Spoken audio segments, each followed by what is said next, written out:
3 faktor yang bikin BTS berhasil go internasional. Apakah itu?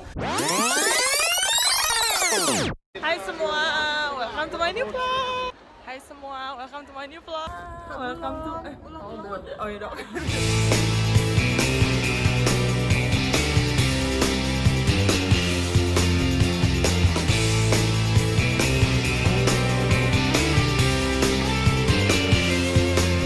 Hai semua, welcome to my new vlog. Kali ini aku bakal ngebahas tentang boy band yang lagi hits banget selama beberapa tahun belakangan, yaitu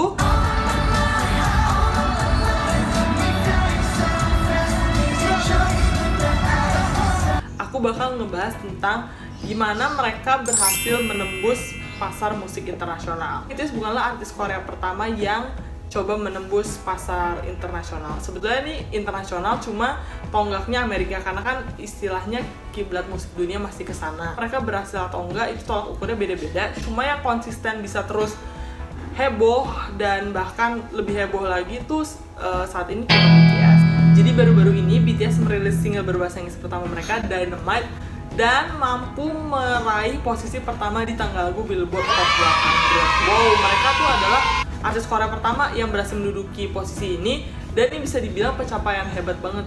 Bahkan saking hebohnya, Presiden Korea Selatan sampai nge-tweet buat mereka mengucapkan selamat. Wow, hebat ya, congratulations. Mereka diprediksi akan semakin berjaya karena bulan Oktober nanti mereka bakal ngerilis album baru. Jadi ada 3 faktor yang bikin BTS berhasil go internasional. Apakah itu? Like, comment, share, dan subscribe. Oke. Jadi agensinya BTS, Big Hit Entertainment ini bukanlah bagian dari Big Three atau agensi-agensi idol terbesar di Korea Selatan. Karena itu mereka nggak punya resources sebanyak Big Three, tapi mereka berusaha untuk nyari cara-cara gimana ya biar grup gue bisa tetap terkenal gitu. Jadi dari awal muncul, Big Hit coba approach ke sosial media. Mereka bikin satu Twitter khusus untuk BTS, dimana personal-personalnya bisa share tentang kegiatan sehari-hari atau perasaan mereka. Udah gitu, mereka juga bikin namanya Bangtan Bom. Jadi video-video singkat di YouTube tentang behind the scene kegiatan-kegiatannya. Ini bisa dibilang big deal banget pada saat itu karena belum banyak artis-artis Korea yang approach sosial media sebagai grup. Rata-rata banyak sih artis-artis yang udah punya Twitter, tapi itu buat mereka pribadi. Karena dia muncul di sosial media, orang-orang mulai semakin tinggi dong presence-nya dan semakin terkenal.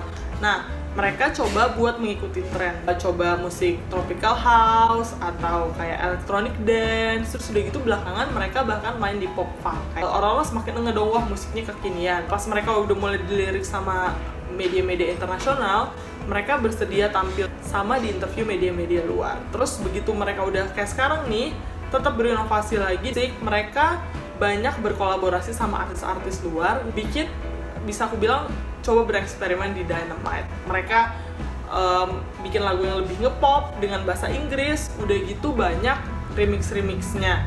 Dan ternyata inovasi mereka berhasil karena Dynamite berhasil jadi nomor 1 di Billboard Hot 100.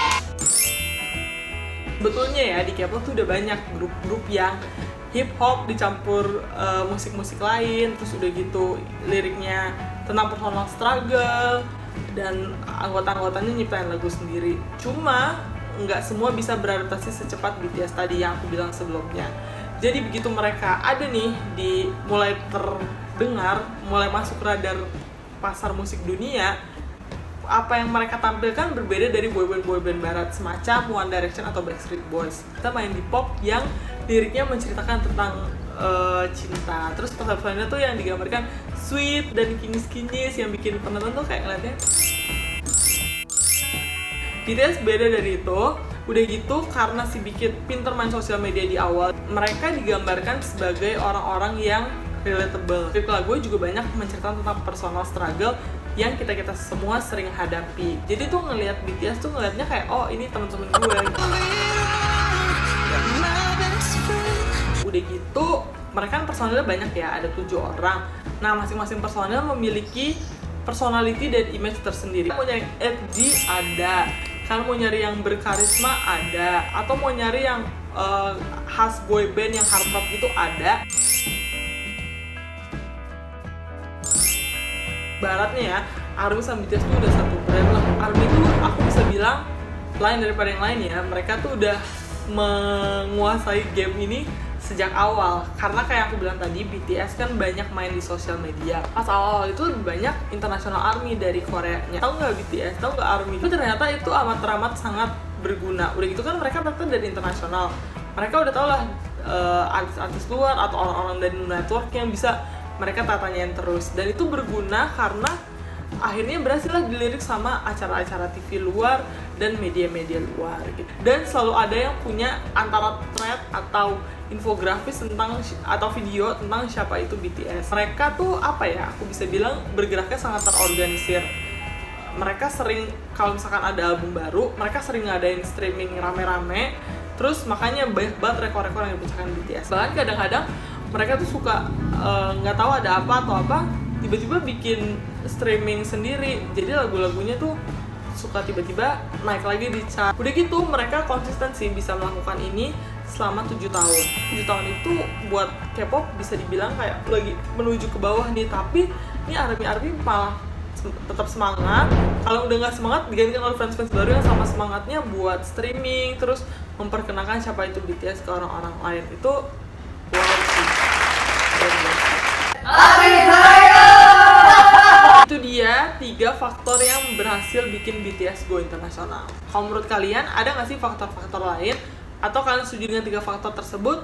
Share ya komentar kalian di bawah, karena aku penasaran banget dan seru banget kalau kita berhasil ngobrol sama-sama. Oke? Ya penasaran?